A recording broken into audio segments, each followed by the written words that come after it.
Indian election जो Indian politics का backbone है और देश में सबको सब मिले या ना मिले, लेकिन वोट का अधिकार सबको मिलता है। 10 मिनट पहले यहाँ से गया हूँ, मैंने देखा कि यहाँ पर कम से कम हजारों फोर्स खड़ी हुई थी और लोगों को घरों में कैद कर रखा है, लोगों को वोट डालने नहीं जाने दे रहे। ये एक तरीके से लोकतंत्र की हत्या जैसी है, जिस तरह लोकतंत्र और कुछ टाइम गवर्नमेंट खुद ही आपका वोट ले लेती है ताकि आपको कष्ट ना हो। आपके साथ क्या हुआ है? अरे गए हैं वोट गिराने के लिए। हाँ, बोलता है गिर गया। आप अंदर नहीं गए, वोट नहीं गिरा है? नहीं गिराने दिया है। आपका हाथ दिखाइए तो, स्याही लगा हुआ है। नहीं, कहाँ से आई लगा है? गिरा वही नहीं दिया है तो वोट गिराने नहीं दिया। बोला ये आपका वोट गिर गया, तो हम बोले कैसे वोट गिर गया। और तो और यहाँ के लोग तो नेक्स्ट लेवल है। अच्छा, अबरी वोट जो करब, अबरी वोट दे विकास के नाम पर या जात के नाम पर? विकास कम जात है। हमारे इंडिया में 6 मेजर पार्टी है, जैसे बीजेपी, कांग्रेस, आम आदमी पार्टी और समाजवादी पार्टी और एक्सेट्रा। लेकिन प्रॉब्लम ये नहीं है कि पार्टी कौन सी है, प्रॉब्लम ये है कि पार्टी में बैठे लोग कौन से हैं, जो कभी क्राइम करके पॉलिटिक्स में आते हैं और कभी पॉलिटिक्स में आके क्राइम करते हैं। जैसे कांग्रेस ने सिमरजीत सिंह को सीट दी, जिन पर केस चल रहे हैं, जैसे बलात्कार और अटेम्प्ट टू मर्डर करना जैसे 3 केस उन पर पेंडिंग है, लेकिन फिर भी उन्हें सीट मिलती है। बीजेपी के ब्रिजभूषण, जिन पर सेक्सुअल हैरेसमेंट का केस और पोस्को एक्ट भी लग चुका है, लेकिन फिर भी पॉलिटिकल पार्टी उन्हें सीट देती है, क्योंकि पॉलिटिकल पार्टी को भी पता है अगर उन्हें यहाँ पर रखेंगे तो वो 100% इलेक्शन जीत जाएगी। जब कोई भी नेता किसी भी पॉलिटिकल पार्टी को ज्वाइन करता है तो अपना एफिडेविट देता है, जिसमें उनके पास कितनी इनकम है, उन पर कितने केस चल रहे हैं, एक्सेट्रा एक्सेट्रा लिखा होता है। जैसे बीजेपी के 39% एमएलए पर नॉर्मल केस है और 26% पर गंभीर आरोप लगे हुए हैं, जैसे मर्डर और अटेम्प्ट टू मर्डर।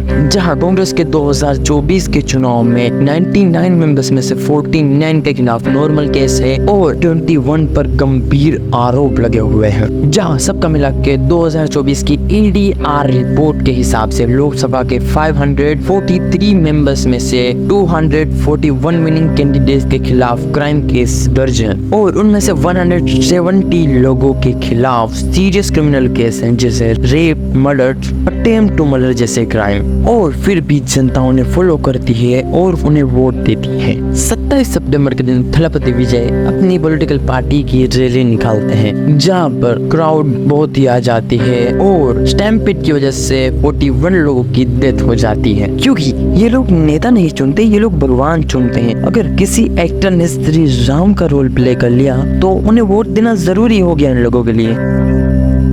तो caste and religion political party का बैकबोन है और रिलीजन जब पॉलिटिक्स में आता है तब हर्ट होता है सेक्युलरिज्म। ये देश हिंदू का देश है और ये देश हिंदू का देश है और ये देश हिंदू का रहेगा। ये सेकुलरिज्म का भाषा हमें मत सिखाओ। एंड जब एक रिलीजियस सपोर्टिव पार्टी पावर में आती है तो जो उनका सेकंड रिलीजन होता है उन्हें प्रॉब्लम होने लगती है, जैसे उनके साथ डिस्क्रिमिनेशन करना, उन्हें नीचा दिखाना या एक्सेट्रा। तो ये प्रेम पूर्वक शब्द है रमेश बिदुरी जी के अपने सामने वाली पार्टी के दानिश अली के लिए।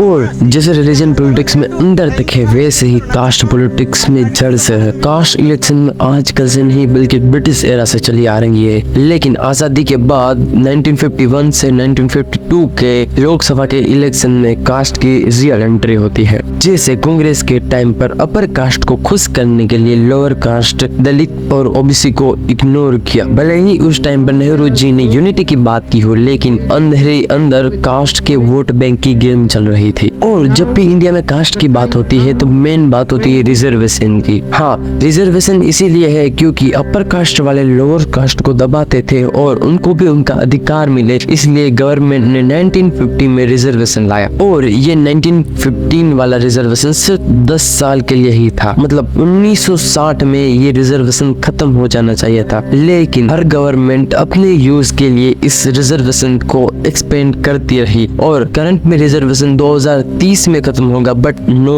वे, कोई भी गवर्नमेंट ये नहीं चाहती कि रिजर्वेशन खत्म हो और उनका वोट बैंक कम हो। और हर गवर्नमेंट रिजर्वेशन को डिफेंड करती है और बोलती है कि 100 साल की बैकवर्ड थिंकिंग को 10 साल या 20 साल में नहीं बदला जा सकता, और ये पॉइंट पर गवर्नमेंट 100% सही है। और करंट सिचुएशन ये है कि देश को आज़ाद हुए 75 साल हो गए, लेकिन आज भी लोग काश के नाम पर लड़ते हैं और यही गवर्नमेंट इस्तेमाल करती है अपने वोट बैंक के लिए।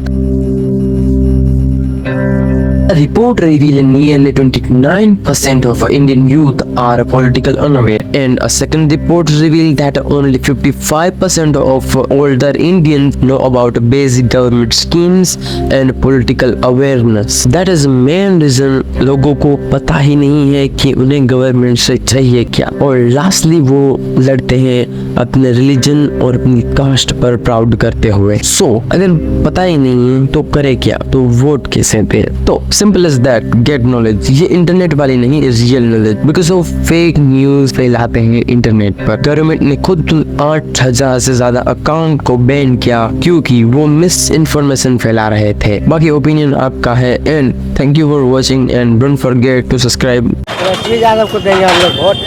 तेजस्वी यादव को देंगे। क्या वजह है तेजस्वी यादव को वोट देने की? क्या वजह है? जात मऊगा है, कोई देंगे? सब जातला मरता है, हम भी जातला मरेंगे। आप आपकी जाति के इसलिए आप उनको वोट देंगे?